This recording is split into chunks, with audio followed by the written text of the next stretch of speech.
최측근까지 줄줄이 숙청하면서 북한 내부 공포 분위기를 이어가고 있습니다.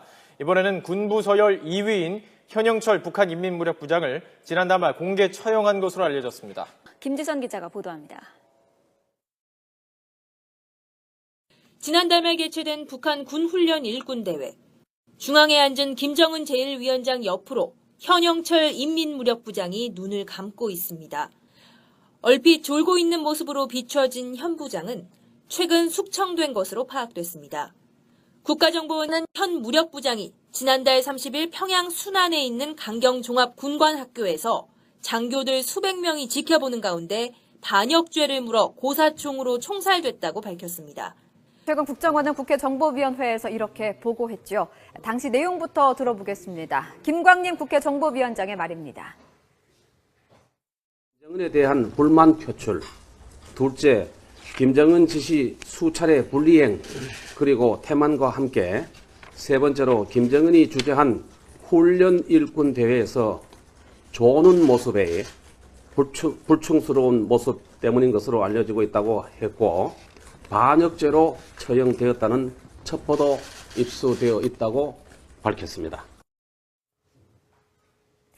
그런데 현영철을 처형한 이유가 따로 있다고 합니다. 대북 소식통에 따르면요, 현영철이 사석에서 젊은 사람이 정치를 잘 못한다라는 말을 했다가 밀고됐다고 주장했는데요. 여기서 젊은 사람은 김정은 위원장을 지칭을 하죠. 이런 말을 내뱉게 된 꽤 구체적인 상황까지 전해졌습니다. 현영철은 처형 직전인 4월 중순쯤 직접 러시아를 방문해서 러시아 무기를 구매하려 했지만 실패했습니다. 러시아 측은 북한이 이미 첨단 무기를 다수 갖고 있기 때문에 러시아의 지원이 굳이 필요할 것 같지 않다는 취지로 현영철의 요구를 거부한 건데요. 이후에 현영철은 사석에서 실망감을 감추지 않았다고 합니다. 러시아 무기 구매 실패를 두고 김정은이 정치를 잘 못한다라는 말을 했다고 하는데요. 또 관영 매체를 통해서 핵무기의 위력을 과시하는 김정은을 보고는 그렇게 하니까 받을 수 있는 것도 러시아로부터 못 받게 됐다고 언급했다고도 합니다.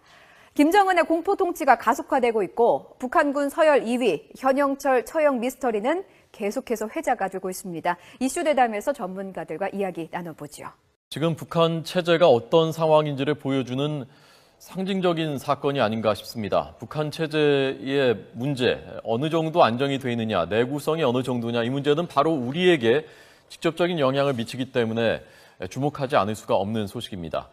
상세하게 분석하기 위해서 전현준 동북아 평화협력연구원장, 그리고 북한 출신이고요. 북한 권력 핵심에서 장성택 행정부장과 함께 일을 했었던 김광진 국가안보전략연구소 연구위원 초대했습니다.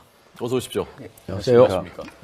고사포로 처형을 했다는 것이 아직 최종 확인은 되지 않았지만 상당히 설득력 있게 그 설을 지금 받아들이고 있다는 겁니다. 국정원에서요. 고사총으로 처형을 했다는 건 그게 어떤 의미입니까? 어떻게 봐야 되는 겁니까? 고사총은 아시다시피 이제 대공포거든요, 일종의. 네. 예, 그래서 이제 공군기를 떨어뜨리는, 비행기를 떨어뜨리는 그런 무기인데 사람을 처형할 때 그걸 썼다고 하는 것은 엄청나게 이제 공포심을 조장을 해서 네. 누구도 반항할 수 없는 그런 상황을 만들겠다는 그런 얘기인 것 같고, 네.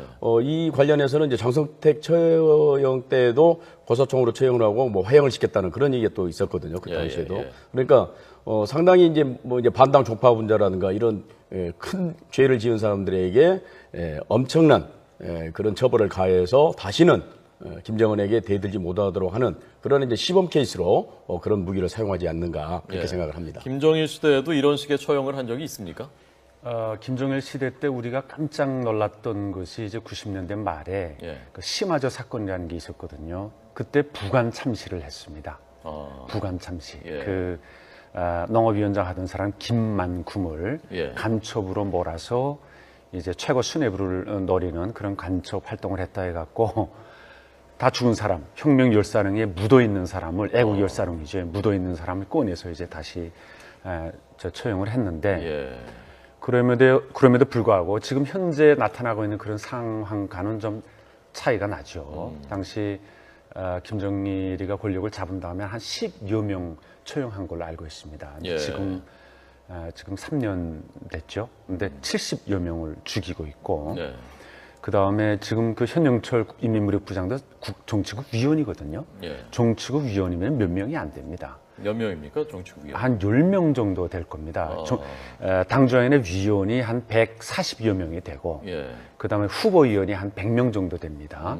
거기서 이제 정치위원 한 10명 정도 안 될 겁니다. 이 총참모장이 정치 후보위원이거든요. 예, 예. 그러니까 상당히 인민무력부장으로서 이제 소열이 높고 핵심 간부인데도 불구하고 합법적인 그런 회의나 절차 그리고 재판 이런 거 없이 처형했다는 것은 이제 정말 경악할 노릇이고요. 그 다음에 이 사신기관총, 이 거사청이거든요. 예, 예. 이 중기관청을 4개를 묶은 겁니다. 예. 4개를 묶고 갖고 이제 그 미국 북한인권위원회에서도 구글 사진 보여주지 않았습니까? 네. 그 4개를 묶은 걸 6문을 넣고 쐈다니까. 네. 이게 이제 시체를 다 없앤다는 거죠. 그래서 처형을 하고, 그 다음 나머지 화염 방사기로 이제 불태워서 예. 없애버리는. 예. 그러니까 정파분자들은 이 땅에 묻힐 자리조차 없다. 뭐 이런 식으로 이제 하는 거죠. 그 뭐 수백 명이 지켜봤다는데 그 수백 명은 어떤 사람들이 거기 동원해서? 이번에 뭐 장군들 몇백 명 이제 지켜보았다는데 요즘 들려오는 얘기로는 가족들까지 거기 들이다 앉힌다고 해요. 그리고 사용하기 전에 절대로 머리를 숙이지 마라. 그리고 그 다음에 이제 술렁이지 마라. 이런 주의까지 다 주고, 예. 그 다음에 총살 이제 사용 끝난 다음에는 그 소감 같은 거 써내게 하는데, 네. 그 사용 당한 사람에 대한 증오, 그런 감정을 다 쓰라. 그 다음에 나는 앞으로 어떻게 해야겠다. 이 결의, 이런 것까지 이제 씌우게 한다니까 정말 뭐 엄청난 잔인한 상황들이 그 벌어지는 장소 거죠. 강건 종합분관학교라는 곳이 있지 않습니까? 순환구역 안에 있다고 하는데요. 이거 어떤 곳입니까, 거기? 우리로 말하면은 아마 육사하고 같습니다. 그러니까 군 장교들을 양성하는 가장 핵심적인 예. 그런 군관학교죠. 그리고 지금 사용이 벌어지고 있는 장소는 사격훈련장입니다. 예, 한 예. 100m 정도 되는데 구글 사진에 자세히 나와 있죠. 목표물 넣고 그 다음에 사격할 수 있는 이제 엎드려 사격할 수 있는 좌지들이 있고 예. 그 다음에 감시하는 이제 그런 장소도 있는데 거기 한 30m 앞에 100m도 아니고 30m 앞에 세워놓고 사신 고사총으로 쏘니까 시체가 다 없어지는 거죠. 예.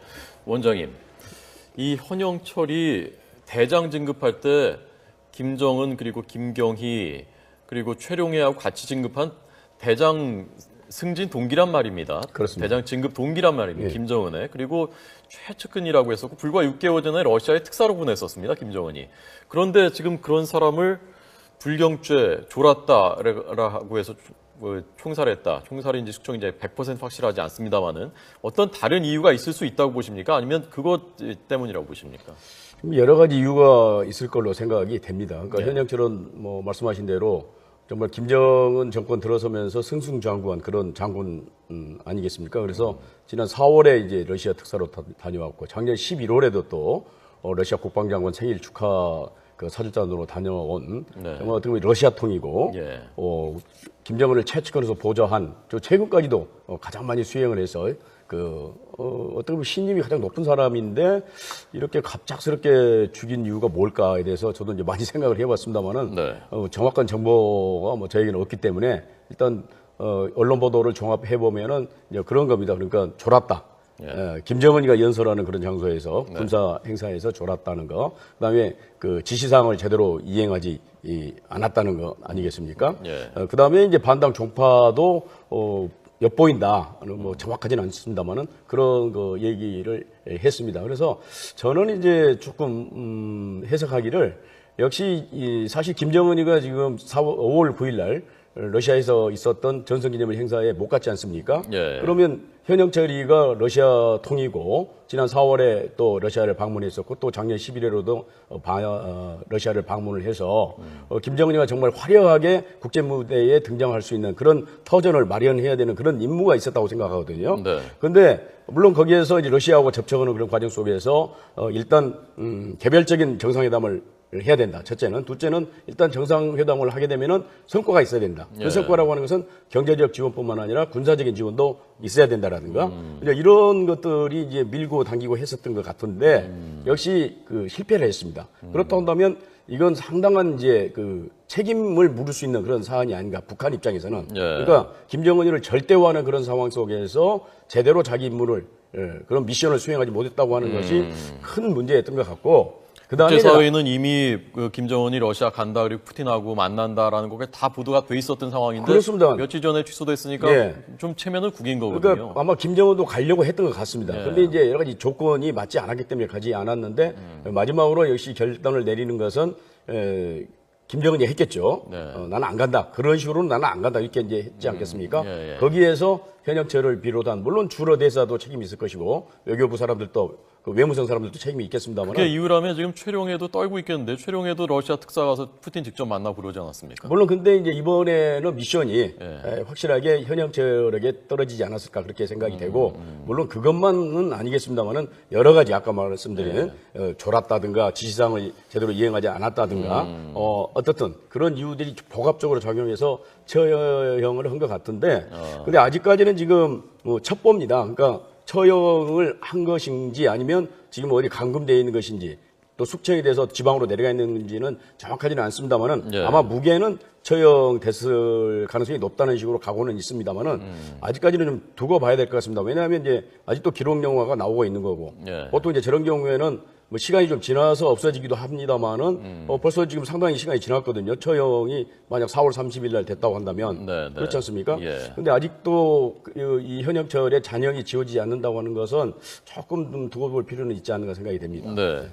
김 의원이 이번에 숙청됐다고 또 알려진 인물들이 이른바 그 삼지연에서 회합했을 때 장성택 숙청하자고 결의했었던 삼지연 회동에 멤버들이 2명이나 포함되어 있고요.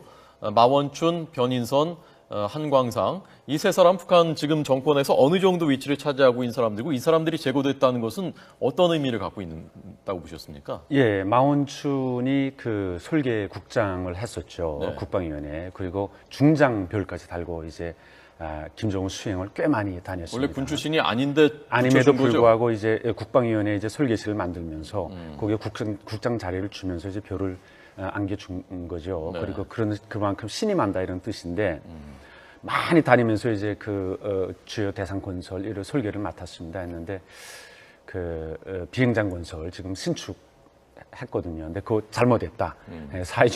사회주의 양식에 맞지 않게 했다 해갖고 이제 숙청을 시켜서 양강도에 쫓아내 뻔했습니다. 이제 완전히 일반 신분이죠. 그리고 그 많이 수행한 한광상 재정경례부장, 김정은 비자금 담당이죠. 그 사람도 이제 숙청돼서 안 보이고 이 관련 기록영화 이런 데도 이제 다 삭제되는 거 봐서는 아마 숙청된 모양인데 그리고 변인선 작중국장 이 사람도 이제 죽었죠. 근데 참 이게 북한에서 일어나고 있는 일들이 과거에 비해서 이 비교해 보면은 어처구니 없는 일들이 많죠. 김정일 있을 때도 사실 회의 때 저런 사람들이 있습니다.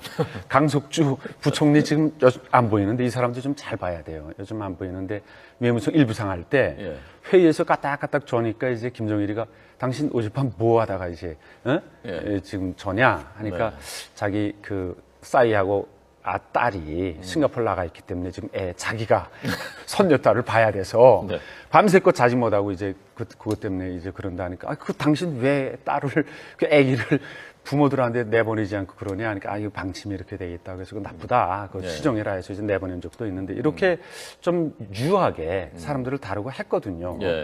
뭐 어진우 인민무력부장 같은 인민무력부장인데 그렇죠. 김정일 앞에서 이제 하품도 하고 했거든요. 근데 지금은 이 김정은이가 나이가 어려서 그런지 자기가 권위가 안 선다고 생각돼서 그런지 그냥 가차없이 그 인민무력부장이면은 진짜 북한 서열의 군에서는 2인자고요. 그런 사람을 어제까지 공연 같이 봤거든요. 3일 만에 끌어내다 죽여라 이게 말이 안 되죠 사실. 그래서 저는 궁금한 것이요. 아까 일부에서는 저희 북한 군 장교 출신인 김정하 씨의 분석은 북한 군에서 봤을 때는 일반 장교들 입장에서 봤을 때는 인민무력부장은 김정은 다음이다. 군을 대표하는 존재인데 저렇게 됐다면은 군심이 굉장히 흔들릴 것이다라는 분석을 했는데 북한의 그 권력층들이 있지 않습니까? 북한 뭐 관료들도 있을 거고 당료들도 있을 것이고 그들 입장에서 지금 이런 사건을 어떻게 받아들일 것인가 어떻게 보셨습니까? 불안하죠.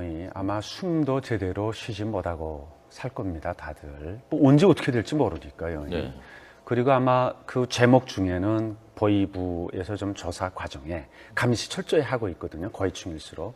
그 과정에 아마 김정은 지시에 대한 이제 불만사항 이런 것들을 표출을 했을 겁니다. 그래서 이제 처형됐을 텐데 그런 것들 보면은 이제 다른 사람들 다 떨 것이고 그다음에 뭐 자기 고모 부를 저렇게 그 잔인하게 죽이고 하는 정도면은 다른 사람들 목숨은 그냥 파리 목숨인 거죠. 아마 그런 식으로 사고할 것이고 자기의 속생각 이런 것들을 이제 표출을 안 하겠죠. 이제 조금 그 북한 엘리트들의 속성을 좀 알아야 됩니다. 그러니까 김 선수도 얘기를 했지만 그걸 가지고 뭐 내놓고 불만을 표시하고 그러기는 불가능한 사회입니다. 저게 자기 인민무력부장을 죽였다고 그래서 인민무력부 군인들이나 장령들, 그러니까 장성들이 야 이게 뭐냐, 이거 김정은이 이거 말도 안 된다 이렇게 해서 무슨 뭐 불만을 표시하고 뭐 집단화돼서 행동을 하고 그런 사회는 아니고 이제 정말 벌벌 떨고 있을 것이고. 자기 목숨 하나 부지하는데 지금 급급하고 있는 상황에서 뭐 무리지어서 저항을 하고 그건 좀 너무 앞서 나간 것 같습니다. 뭐 좀 과한 표현입니다만은 북한의 탑 엘리트들은 다 아바타입니다. 아바타. 시키는 대로 열심히 하는 사람들이지. 저도 그래서 현역철이가 무슨 거부를 했다든가 뭐 불만을 표시했다고 지금 이런 표현들이 있는데 저는 좀 이해가 안 갑니다. 그러니까 이 사람이 뭐 이용호 숙청되는 거 다 봤을 것이고 장성택 죽는 거 다 본 사람들이고 또 평생을 거쳐서 군 생활하면서 충성 오로지 한 사람을 위해서 그 이 복무한 그런 사람이 어떤 이유에서든 간에 사석이든 공적인 자석이든 간에 무슨 김정은에 대해서 불만을 표시하고 그런 것 같지는 않고 역시 저는 이제 죽지 않으면 안 되는 그런 결정적인 이유가 우리가 모르는 또 다른 이유가 있을 수도 있겠습니다만 저는 역시 과업 수행에서 결정적인 미스를 범한 거고 잘못을 범한 거고 러시아 문제 거기에 대해서 책벌을 가차없이 받은 거 아닌가 생각이 되고 우리가 자꾸 이제 북한 장성택 처형이라든가 이런 것에 대해서 놀라고 그러는데 북한은 수령 유일 체제이기 때문에 수령을 제외한 나머지 사람들은 사실은 있으나 없으나 별로 그렇게 중요하게 생각하는 그런 나라가 아닙니다. 그리고 누구 하나가 없어지면 반드시 거기에 대안이 뭐 2선, 3선 대비하는 그러한 체제이기 때문에 인민무력부장 하나 뭐 제거했다고 해서 군이 흔들린다든가 국가가 흔들린다든가 주민이 동요해야 한다든가 이렇게 볼 필요는 뭐 없다고 봅니다. 오늘 그 CNN이 또 보도한 그 고위 탈북자 어제 김경희 독사에서 제기했었던 고위 탈북자 박모 씨가 3년 안에 김정은 체제 붕괴될 것이다라는 CNN이 오늘 보도했는데 그 부분에 대한 아마 원장님 생각은 좀 다른 것 같고 김 의원님은 어떻게 보시는지 마지막으로 좀 간략하게 듣겠습니다. 보통 뭐 북한을 나오면은 몇 년 사이에 이제 붕괴될 것이라고 대체로 다 얘기를 하죠. 아직까지 뭐 몇십 년이 지나도 이제 붕괴 안 되고 있고, 근데 지금 김정은의 공포 정치하고 있는 그런 행태를 봐서는 다른 어떤 일이 앞으로 벌어질지 그런 것들은 누구도 이제 장담할 수 없다고 이제 보여지고요. 정책적인 결정 과정들은 좀 경제에 포함해서 좀 유연성을 과거의 김정일보다 이렇게 좀 유연하게 더 많이 하려는 그런 의욕을 보이는 반면에 이제 통치 측면에서는 엘리트 장악 측면에서는 너무나도 잔인하게 이렇게 처형하고 많이 하고 있기 때문에 큰 문제가 될 것 같고요. 그 김일성, 김정일은 사실 광폭 정치를 표방을 했습니다. 그래서 최대한 포용을 하고 적을 많이 만들지 말라 이런 식으로. 근데 지금은 이제 그렇지 않은 거죠. 그래서 아마 내부적으로 어떤 일이 벌어질지는 누구도 장담하지 못한다. 우리가 많은 준비 대비 태세를 유지해야 된다 이렇게 보여집니다. 알겠습니다. 전현준 원장님, 김광진 위원님 두 분의 분석을 들었습니다. 고맙습니다.